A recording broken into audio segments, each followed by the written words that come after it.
I'd previously shared this one as a work in progress. It was a picture that was on our wall in the bathroom, which was a camper van, which we'd had for some time, but I got bored looking at. So I thought, right, I'll see what it's like to paint on that.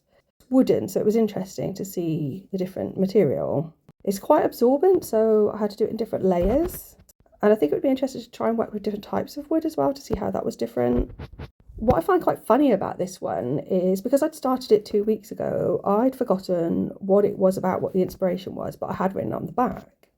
As I'm relying entirely on intuition anyway with these paintings, it's kind of fun to then realise what it is about afterwards. So the inspiration was Ecclesiastes 1, 9 and 10.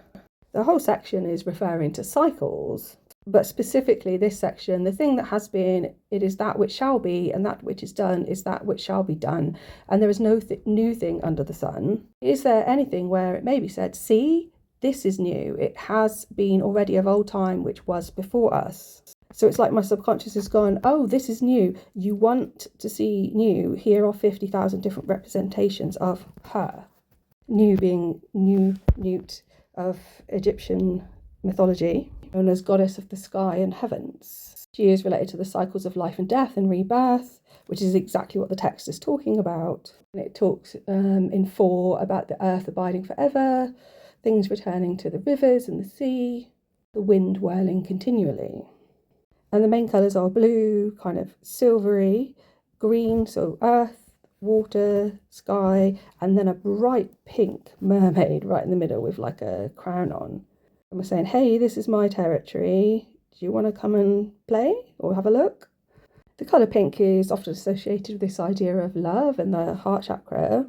But actually, as I'm talking, it reminded me also of the singer Pink.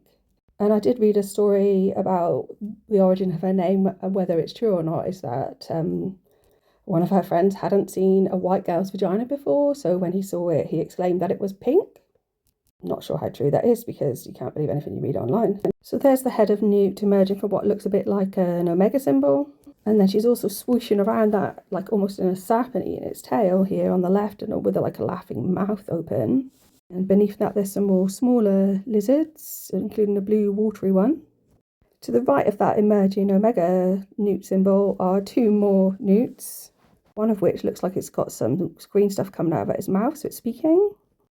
And there's a little close-up on that sort of pink mermaid, which also is possibly a symbol of the vagina. And she looks like all droopy-eyed, she's like trying to look all sexy. I think coming back to some of those texts in the Bible where things have been turned into female prostitutes, etc., instead of fertility cults.